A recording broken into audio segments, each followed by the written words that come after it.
என் பேர் சாந்தா. எனக்கு 25 வயதாகிறது. நான் ஒரு கிராமத்து பெண். கிராமத்து பெண்களுக்கு 20 வயதுக்குள்ளாகவே திருமணம் முடிந்து விடுமானால், என் வீட்டில் நான் கல்லூரி படிக்க ஆசைப்பட்டதால் என் அப்பா அம்மா எனக்கு திருமணத்தை இப்பொழுது வேண்டாம் என்று தள்ளி வைத்தார்கள். பிறகு எங்களுக்கு ஊரில் கடன்கள் அதிகம் இருப்பதால் நான் வேலைக்கு செல்ல வேண்டியதாக இருந்தது. அதனால் எனக்கு 25 வயது ஆகியும் திருமணமாகவில்லை. நான் எங்கள் ஊரில் உள்ள ஒரு தனியார் பள்ளியில் ஆசிரியராக வேலை பார்த்து வந்தேன். என் குணங்கள் பிடித்து போனதால் அந்த பள்ளியிலேயே ஆசிரியராக இருக்கும் இன்னொரு அம்மா அவரின் சொந்தக்கார பையனுக்கு என்னை பெண் கேட்டார். நான் என் அப்பா அம்மாவிடம் கேட்க சொன்னேன். அப்பா அம்மாவிடம் அந்த ஆசிரியர் அவர் உறவினருக்கு என்னை பெண் கேட்டார்கள். என் அப்பா அம்மா சரி என்று ஒத்துக்கொண்டு மாப்பிள்ளை வீட்டில் இருந்து வர சொன்னார்கள். அப்பொழுதுதான் நான் முதல் முறையாக சுரேஷை பார்த்தேன். சுரேஷ் ஒரு தனியார் நிறுவனத்தில் வேலை செய்கின்றார்.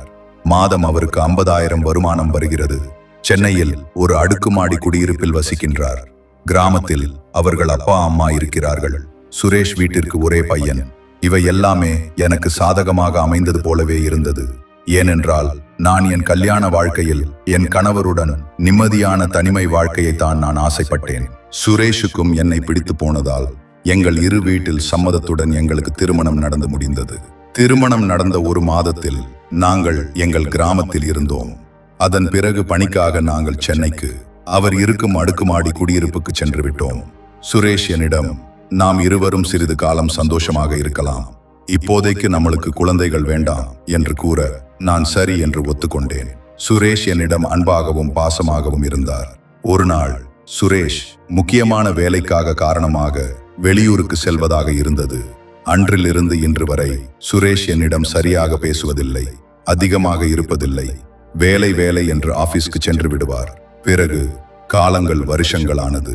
திருமணமாகி 2 வருடமாக குழந்தை இல்லை என்று என் பெற்றோருடன் சுரேஷ் பெற்றோரும் என்னை கேட்க ஆரம்பித்து விட்டார்கள். நான் இதை சுரேஷிடம் தெரிவித்தேன். அதற்கு சுரேஷ், இன்னும் நாட்டில் இருக்கின்றது, நமக்கு இன்னும் வயதாகவில்லை, பொறுமையாக பெற்றுக்கொள்ளலாம் என்று கூறி அங்கிருந்து சென்று விட்டார். பிறகு எவ்வளவு நாட்கள் தான் வீட்டில் இதை மறைப்பது என்று நான் என் பெற்றோரிடம் மட்டும் சொல்லி இருந்தேன். இதனால் என் மாமியார் மாமனார் எனக்கு ஏதோ குறை இருக்கிறது என்று நினைத்து விட்டார்கள். பிறகு என் பெற்றோருக்கு என் மாமியார் மாமனார் தொலைபேசியின் மூலமாக, உங்கள் பெண்ணிற்கு குழந்தை இல்லை, அதனால் நீங்கள் உங்கள் பெண்ணை வீட்டிற்கு அழைத்துக் கொள்ளுங்கள் என்று சொல்ல என் பெற்றோர்கள் நான் கூறியதை அவர்களிடம் சொல்லிவிட்டார்கள். இதனால் என் மாமியார் மாமனார் கோபமடைந்து சுரேஷிற்கு தொலைபேசியில் அழைத்து சுரேஷை திட்டிருக்கின்றார்கள். இதனால் கோபமடைந்த சுரேஷ் வீட்டிற்கு வந்தவுடன் என்னிடம் சண்டையிட்டார். பிறகு நான் அவரிடம், உங்கள் வீட்டில் இப்படி என்னை கூறியது சரியா என்று கேட்டேன். அதற்கு அவர்கள், என் பெற்றோர் என்னை கேட்காமல் முடிவெடுத்து விடுவார்களா, நீ ஏன் அதற்குள் அவர்களிடம் அப்படி சொன்னாய் என்று என்னை திட்டி அடித்துவிட்டு அவர் தொலைபேசியை எடுத்துக்கொண்டு மாடிக்கு சென்று விட்டார். யாரும் இல்லாத ஊரில் யாருடனும் அக்கம் பக்கத்தில் பேசியது கிடையாது. நமக்கென்று கணவன் மட்டுமே இருக்கிறார் என்று நினைத்து கொண்டிருந்தேன். அவர் திட்டி அடித்தது எனக்கு மிகவும் வருத்தத்தை கொடுத்தது. இதனால் நான் எங்கள் அடுக்குமாடி குடியிருப்பு இருக்கும் இடத்தில் பக்கத்தில் இருக்கும் பூங்காவிற்கு சென்று அமர்ந்து விட்டேன். அங்கே என் வீட்டிற்கு எதிர் வீட்டில் இருக்கும் பெண் என்னிடம் வந்து பேசினாள்.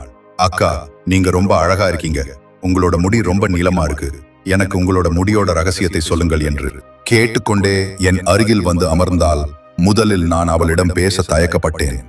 பிறகு அவள் என்னிடம், அக்கா, எனக்கு அம்மா அப்பா கிடையாது, நான் என் பாட்டி வீட்டில் வளர்கிறேன், உங்கள் வீட்டிற்கு எதிர் வீடுதான் என் வீடு, உங்களுக்கு தெரியுமா என்றால் நான் பிறகு அவளிடம் தெரியும் என்று கூறி அவளை பார்த்து சிரித்தேன். அவள் என்னிடம், ஏன் அக்கா சோகமாக இருக்கின்றீர்கள், என்னாச்சு என்று என்னிடம் கூறுங்கள் என்று கேட்டார். நானும் நடந்த எல்லாவற்றையும் அவளிடம் கூறினேன். அவள் அதையெல்லாம் கேட்டுவிட்டு, விடுங்கள் அக்கா, உங்கள் கணவர் கோபத்தில் இருந்திருப்பார், அதனால் அவர் உங்களை திட்டி இருப்பார் என்று என்னை சமாதானம் செய்தாள். கல்லூரி படிப்பை இப்பொழுதுதான் முடிந்தாள் என்றும் வேலை தேடிக் கொண்டிருக்கின்றாள் என்றும் என்னிடம் கூறினாள். நான் அவளுக்கு என் கணவனிடம் அவர் வேலை செய்யும் கம்பெனியில் வேலை வாங்கி தர சொல்லி கூறுகிறேன் என்று கூறினேன். அவளுடனே சரி அக்கா என்று கூறினாள். பிறகு நாங்கள் அந்த பூங்காவில் இருந்து வீட்டிற்கு வந்தோம்.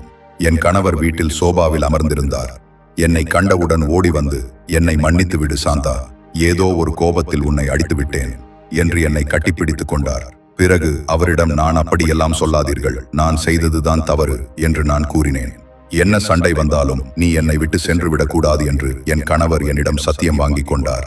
நானும் அவருக்கு சத்தியம் செய்து கொடுத்தேன். சிறு சண்டைக்காக இவ்வளவு கவலைப்படுகிறாரே என்று அவர் மேல் நான் அதிக காதல் கொண்டேன். பிறகு பக்கத்து வீட்டில் இருக்கும் பெண்ணை பற்றி கூறினேன். அவர் சரி, நான் அந்த பெண்ணிற்கு வேலைக்கு முயற்சி செய்கிறேன் என்று கூறிவிட்டு அங்கிருந்து படுக்கை அறைக்கு சென்று விட்டார். பிறகு 2 நாட்கள் கழித்து அந்த பெண் எங்கள் வீட்டிற்கு வந்தால், வா கீர்த்தி என்று அவளை உள்ளே அழைத்து அமர சொன்னேன். உள்ளே வந்தவுடன் அவளுக்கு டீ போட்டு கொண்டு வந்து கொடுத்தேன்.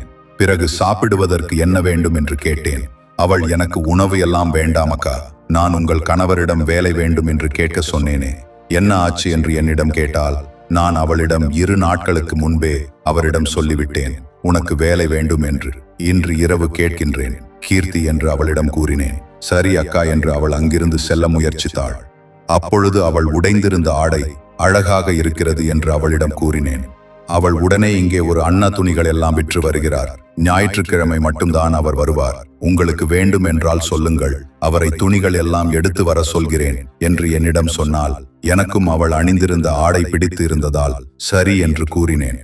அவர் பிறகு ஞாயிற்றுக்கிழமை உடை விற்பவர் வீட்டிற்கு வந்தார். நானும் கீர்த்தியும் உடைகளை எல்லாம் பார்த்தோம். எங்களுக்கு அதில் எந்த உடைகளும் பிடிக்காததால் நாங்கள் அவர் கொண்டு வந்திருந்த ஆடைகள் எல்லாம் வேண்டாம் என்று கூறிவிட்டோம். பிறகு அவர் வேறு ஒரு நாள் ஆடைகள் எடுத்து வருவதாக கூறி சென்று விட்டார். நான் என் கணவரிடம் ஆடைகள் வாங்குவதற்காக பணங்களை வாங்கி வைத்திருந்தேன். கீர்த்திக்கு அப்பா அம்மா இல்லாததால் அவளுக்கு ஏதாவது வாங்கித்தர வேண்டும் என்று ஆசைப்பட்டேன். இதனால் என் கணவரிடம் அவரின் உதவியை கேட்டேன். அவரும் எனக்கு உதவி செய்வதாக ஒத்துக்கொண்டார். என் கணவர் பணி முடிந்து வீட்டிற்கு வந்து என்னை அழைத்து கொண்டு கீர்த்திக்கு வளையல்கள் வாங்க கடைக்கு சென்று விட்டோம். நான் கீர்த்திக்கு வளையலை வாங்கி கொண்டிருந்தேன். என் கணவருக்கு அப்பொழுது தொலைபேசி வந்து கொண்டே இருந்தது. நான் என் கணவரிடம் தொலைபேசி எடுத்து பேசுங்கள் என்று கூறியதற்கு அவர் அதற்கு பிறகு பேசுகிறேன் என்று கூறிவிட்டார். பிறகு கீர்த்திக்கு வளையலை வாங்கி கொண்டு வீட்டிற்கு வந்து விட்டோம். அன்று மறுநாள் அவளுக்கு பிறந்த நாள் என்பதால் காலையிலேயே அவளின் வீட்டிற்கு சென்று அவளுக்கு வாழ்த்துக்கள் சொல்லிவிட்டு வந்தேன். பிறகு அவளை வீட்டிற்கு சாப்பிட கூப்பிட்டேன். அவள் வருகிறேன் என்று கூறினாள்.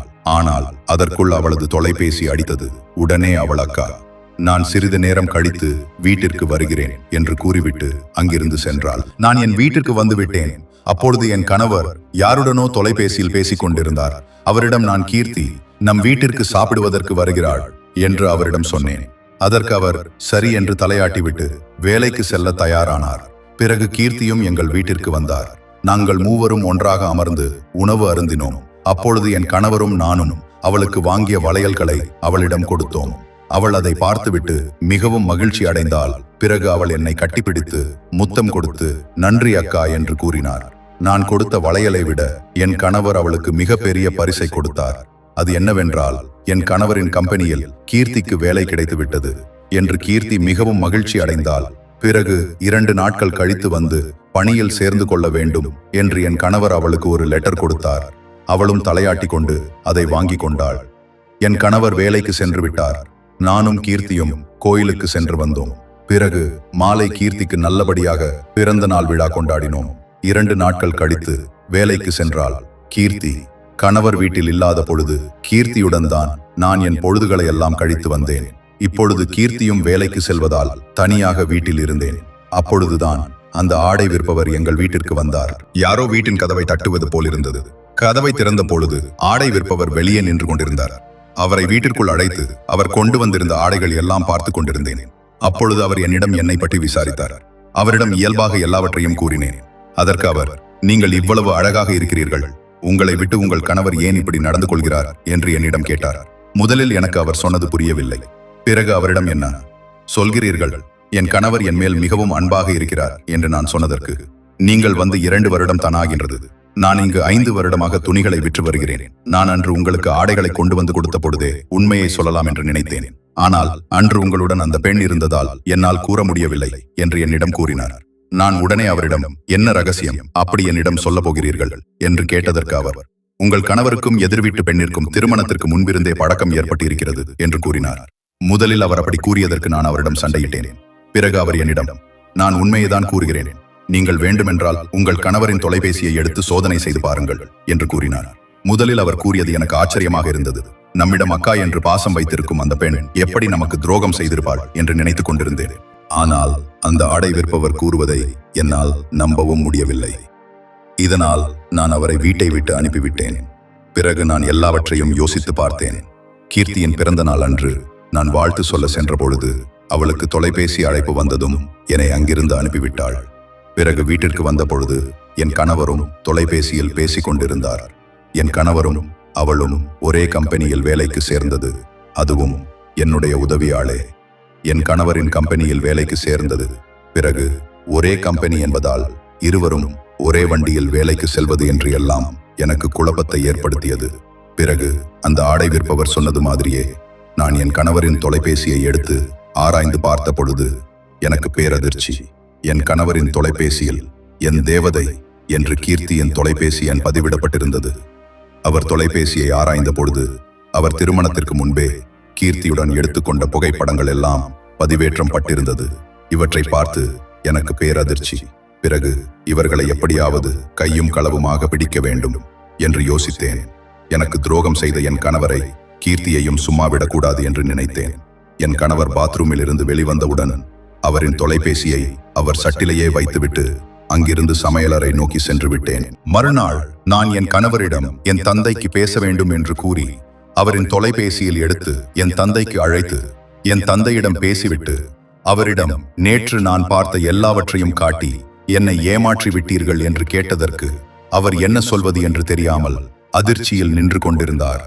பிறகு உனக்குத்தான் எல்லா உண்மையும் தெரிந்துவிட்டது, இதன் பிறகு மறைத்து எந்த பிரயோஜனமும் இல்லை என்று என்னிடம் அவர் கூறினார். எனக்கு கீர்த்தியை மிகவும் பிடிக்கும். அவளுக்கு அம்மா அப்பா இல்லை என்பதால் அவள் ஏதாவது வேண்டுமென்றால் என்னிடம் எதிர் வீட்டுக்காரர் என்று உதவி கேட்பார். நானும் அவளுக்கு சிறு சிறு உதவிகள் செய்து வந்து கொண்டிருந்தேன். ஒரு நாள் அவளுக்கு உடல்நிலை சரியில்லாமல் போனது. அப்பொழுது அவள் பாட்டியும் வீட்டில் இல்லை, ஊருக்கு சென்று விட்டார். என்னிடம் அவர் பாட்டி தொலைபேசியில் கீர்த்திக்கு உடம்பு சரியில்லை, நீ அவளுக்கு உதவி செய்வாயா என்று கேட்டார். நானும் பதிலுக்கு சரி என்று தலையாட்டினேன். உடனே அவர் என்னிடம் சில மருந்துகளை வாங்கி கீர்த்தியிடம் கொடுக்க சொன்னார். நானும் சரி என்று ஒத்துக்கொண்டு கீர்த்திக்கு மருந்து வாங்கி கொண்டு வந்து அவளிடம் கொடுக்க அவள் வீட்டிற்கு சென்றிருந்தேன். நான் அவளை அழைத்த பொழுது அவள் அறையில் இருந்தாள். அதனால் நான் அவள் அறைக்கு சென்றிருந்தேன். அப்பொழுது அவள் ஒரு சிறிய பாவாடையும் சிறிய கையில்லா சட்டையும் அணிந்திருந்தார். அவளை அப்படி பார்த்தவுடன் எனக்குள் ஒரு உணர்வு ஏற்பட்டது. எனக்கு கீர்த்தியை மிகவும் பிடிக்கும். இதனால் இந்த உணர்வு ஏற்பட்டிருக்கலாம் என்று நினைத்து கொண்டு அவளுக்கு மருந்துகளை கொடுத்தேன். அவளால் எந்திரிக்க முடியவில்லை. அதனால் அவள் என்னை அருகில் வைத்துவிட்டு செல்ல சொன்னாள். ஆனால் என்னால் அவளை அப்படி விட்டு வர மனமில்லை. அதனால் நான் அவளிடம், இன்று நான் விடுமுறை எடுத்துக் கொள்கிறேன், இன்று ஒரு நாள் உன்னை பார்த்துக் கொள்கிறேன், நீ உணவு அருந்தி விட்டாயா என்று கேட்டேன். அதற்கு அவள் இல்லை என்று கூறினான். பிறகு நான் அவளுக்கு உணவை கொடுத்தேன். அவளால் படுத்துக்கொண்டே உணவு அருந்த முடியாததால் அவள் உட்கார வேண்டும் என்று கூறினாள். நானும் அவளுக்கு உதவி செய்தேன். அவளும் உட்கார்ந்தாள். அவள் தோலை தொட்டு தூக்கிய பொழுது எனக்கு அவள் மேல் இருந்த காதல் வெளிப்பட்டது. பிறகு நான் அவளுக்கு உணவளித்து மருந்துகளை கொடுத்தேன். அவள் மருந்தின் கசப்பு தாங்க முடியாததால் அவள் ஆடையிலேயே வாந்தி எடுத்து விட்டாள். இதனால் அவள் ஆடைகளை மாற்ற வேண்டும், அவளை குளிக்க வைக்க வேண்டும். ஆனால் வெளியில் பெண்கள் இல்லாததால், அவள் பாட்டியும் இல்லாததால் வேறு வழியின்றி நானே அவளை குளிக்க வைக்க வேண்டிய நிலை வந்தது. அவளிடம், நான் உன் ஆடைகளை அவிழ்த்துவிட்டு குளி என்று நான் அவள் பாத்ரூமில் சென்று விட்டு வந்தேன். ஆனால் அவள் உடல்நிலை சரியில்லாததால் என்னால் முடியாது என்று கூறி என் உதவியை கேட்டார். நான் அவரிடம், நான் எப்படி உன்னை குளிக்க வைப்பது எப்படி? பிறகு அவளுக்கும் என் மீது ஈர்ப்பு இருக்கிறது. அதனால் நான் அவள் என்னிடம் அப்படி கூறியிருக்கிறார் என்று அவளை என்னிடம் கூறினான். இதனால் என்னுடைய விருப்பத்தையும் நான் அவளிடம் கூறினேன். நாங்கள் இருவரும் ஒருத்தரை ஒருத்தர் மனமாற விரும்பினோம். பிறகு அவளை குளிக்க வைக்கும் பொழுது என் மனம் தடுமாறி நானும் அவளும் ஒன்றாக இணைந்து விட்டோம். இதை எப்படியாவது வீட்டில் சொல்லி திருமணத்திற்கு சம்மதம் வாங்கலாம் என்று இருந்த பொழுது என் அப்பா அம்மா, திருமணம் செய்தால் உன்னைத்தான் திருமணம் செய்ய வேண்டும் என்று சொல்லிவிட்டார்கள். இதனால் விருப்பமில்லை என்றாலும் உன்னை பார்த்தவுடன் எனக்கு உன்னை திருமணம் செய்ய ஆசை வந்துவிட்டது. அதனால் உன்னை திருமணம் செய்து கொண்டேன். ஆனால் எனக்கும் உனக்கும் திருமணம் நடந்தது கீர்த்திக்கு தெரிய வர அவள் என்னிடம் மிகவும் சண்டையிட்டார். அவளை நான், உன்னை எனக்கு கட்டாய திருமணம் செய்துவிட்டார்கள் என்று கூறி சமாளித்து விட்டேன். உன்னை எனக்கு மிகவும் பிடித்திருந்தது. ஆனாலும் நான் உன்னை தொடாததற்கு காரணமும் அவள்தான் உனக்கும் எனக்கும் குழந்தை உருவாகிறது என்று தெரிந்தாலே உன் குழந்தையை வயிற்றிலேயே அழுத்தி விடுவேன் என்று என்னை மிரட்டினான். அதனால்தான் நமக்கு இப்பொழுது குழந்தை வேண்டாம் என்று இவ்வளவு நாட்கள் நான் தள்ளி போட்டேன் என்று என் கணவரிடம் என்னிடம் கூறினார். பார்க்க அப்பாவி போல முகத்தை வைத்துக்கொண்டு எனக்கு இப்படி ஒரு துரோகத்தை செய்திருக்கிறார்கள் என்று எனக்கு கோபம் தலைக்கு ஏறியது. இதனால் நான் கணவனிடம் சண்டை போட்டேன். உடனே அவர் எங்க அம்மா அப்பா கூறியது போல நீ ஒரு மலடி என்று ஊருக்கெல்லாம் சொல்லிவிடுவேன், எங்கே இதை சொல்லிவிட்டால் உனக்கு அவமானம் ஏற்படும் என்று என் மேல் நீ பழி போட்டு விட்டாய் என்று கூறிவிடுவேன் என்று என்னை மிரட்டினார். இதனால் இவர்களை எப்படியாவது பழி வாங்க வேண்டும் என்று யோசித்தேன். அதற்கு நான் ஆடை விற்பவரின் உதவியை கேட்டேன். அவரும் எனக்கு உதவி செய்வதாக கூறினார். ஆனால் அந்த ஆடை விற்பவரின் சூழ்ச்சி எனக்கு தெரியாமல் போனது. என் கணவர் என்னிடம் அன்பாக பேசாததை பயன்படுத்தி கொண்ட ஆடை விற்பவர் என்னிடம் அன்பாக பேசுவதை போல் நடித்து என்னை அடைய காத்து கொண்டிருக்கிறான் என்பது எனக்கு தெரியாமல் போனது. பிறகு அவன் என்னிடம் நடந்து கொண்டிருக்கும் எல்லாவற்றையும் வைத்து எனக்கு ஓரளவு புரிந்தது. என் கணவரையும் கீர்த்தியையும் பழிவாங்க வேண்டும் என்பதற்காக அவன் செய்யும் செயல்களை எல்லாம் பொறுத்து கொண்டே வந்திருந்தேன். இதனால் மிகவும் உரிமை எடுத்துக்கொண்ட ஆடைக்காரன் ஒரு நாள் நான் குளித்துக் கொண்டிருக்கும் பொழுது என் அறைக்குள் நுழைந்து நான் குளித்துவிட்டு வரும் வரை காத்திருந்து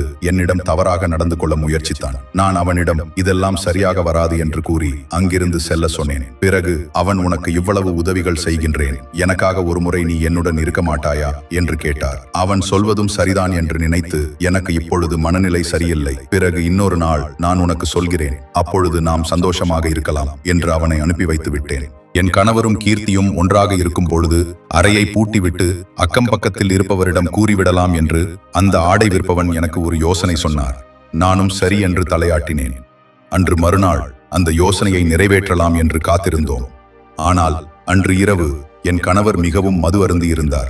என்னிடம் வந்து என்னை மன்னித்துவிடு சாந்த என்று என் காலை பிடித்துக் கொண்டு அழ ஆரம்பித்தார். பிறகு நான் என்று உன்னை முதல் முறை பார்த்தேனோ அப்பொழுதுதான் உண்மையான காதல் எனக்குள் மலர்ந்தது. கீர்த்தியின் மீது இருந்தது வெறும் இரக்கமும் பாசமும் மட்டும்தான். ஆனால் தவறு செய்து விட்டோமே என்ற ஒரே ஒரு குற்ற உணர்வுதான். அவள் சொல்வதெல்லாம் என்னை தலையாட்ட வைத்தது. எனக்கு திருமணத்திற்கு பிறகுதான் புரிந்தது. அவளை விட்டு விலகி செல்லலாம் என்று நினைத்தேன். ஆனால் அவள் உன்னிடம் ஒட்டிக்கொண்டு தினம் தினம் நம் வீட்டிற்கு வந்து என்னை தொந்தரவு செய்ய ஆரம்பித்து விட்டார். நானும் நீயும் ஒன்றாக இருக்கிறோமா இல்லையா என்பதை தெரிந்து கொள்ளதான் அவள் தினமும் நம் வீட்டிற்கு வந்தாள். இப்பொழுது கம்பெனியிலும் எனக்கு மிகவும் தொல்லை கொடுத்து கொண்டிருக்கிறாள். எனக்கு உன்னோடு வாழ வேண்டும் என்று நிறைய ஆசை இருக்கின்றது. ஆனால் அந்த பிசாசின் கையில் சிக்கி நான் உன்னுடன் வாழ முடியாமல் தவித்துக் கொண்டிருக்கிறேன். ஒரே ஒரு முறை நான் செய்த தவறுக்காக தினம் நான் தண்டனையை அனுபவித்துக் கொண்டிருக்கிறேன். நான் அன்று உன்னிடம் கூறியது கூட அவள் சொல்லிக் கொடுத்ததுதானே தவிர நான் மனப்பூர்வமாக சொல்லவில்லை என்று என்னிடம் மன்னிப்பு கேட்டார். ஐயோ, நம் கணவரின் குணம் தெரியாமல் நாம் அந்த ஆடைக்காரரிடம் தவறு செய்திருப்பேனே என்று மனதுக்குள் ஒரு குற்ற உணர்வு ஏற்பட்டது. பிறகு என் கணவரை எழுப்பி கட்டில் மேல் படிக்க வைத்துவிட்டு நம் கணவரின் மேல் எந்த தவறும் இல்லை என்பதை நான் புரிந்து கொண்டேன். மறுநாள் ஆடை விற்பது போல் என் வீட்டிற்கு வந்தார். வந்து என்னிடம், என்ன சாந்தா, உன் கணவர் வீட்டில் தானே இருக்கின்றார், வா அந்த பெண்ணுடன் சேர்த்து வைத்து வீட்டை பூட்டிவிடலாம் என்று கூறினார். நானும் சரி சரி என்று சொல்லிவிட்டு முதலில் அவள் அறையில் இருக்கிறாளா இல்லை வேறு அறைக்கு சென்று விட்டாரா என்று போய் பார்த்துவிட்டு வாருங்கள் என்று கூறி அவள் வீட்டிற்கு இருவரும் சென்று அவரை அவள் அறைக்கு செல்ல சொன்னேன். அந்த ஆடைக்காரரும் கீர்த்தியின் அறைக்கு சென்றார். உடனே நான் கீர்த்தியின் அறையை தாளிட்டு அவள் வீட்டை விட்டு வெளியே வந்து எல்லோரிடமும் அந்த ஆடைக்காரன் கீர்த்தியிடம் தவறாக நடந்து கொள்கின்றான் என்று கூறினேன். நான் கீர்த்தியின் அக்கா போல் பழகியதால் நான் சொல்வது உண்மை என்று எல்லோரும் நம்பினார்கள். அதே சமயம் கீர்த்தியின் பாட்டியும் ஊரிலிருந்து வீட்டிற்கு வர வேறு வழியின்றி கீர்த்தி நான் விரித்த வலையில் மாட்டிக்கொண்டார். பாட்டியும் நான் சொன்னதை நம்பிவிட்டார்.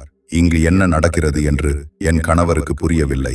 பிறகு கீர்த்தியை பாட்டி இந்த அவமானம் தாங்க முடியாததால் அந்த அடுக்குமாடி குடியிருப்பை விட்டு நிரந்தரமாக வெளியூருக்கே கூட்டி சென்று விட்டார்.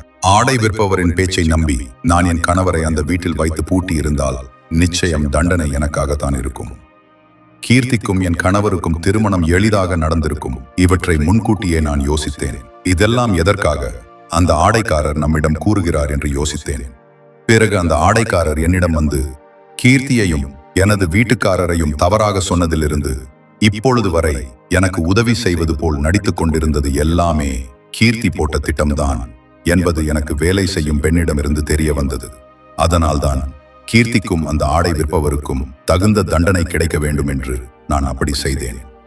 நான் நினைத்ததைப் போலவே கீர்த்தி வெளியூர் சென்று விட்டால் கீர்த்தியிடம் தவறாக நடந்து கொண்டார் என்ற பொய்ப்புகாரில் ஆடை விற்பவருக்கும் காவலர்கள் தண்டனை கொடுத்து விட்டார்கள்.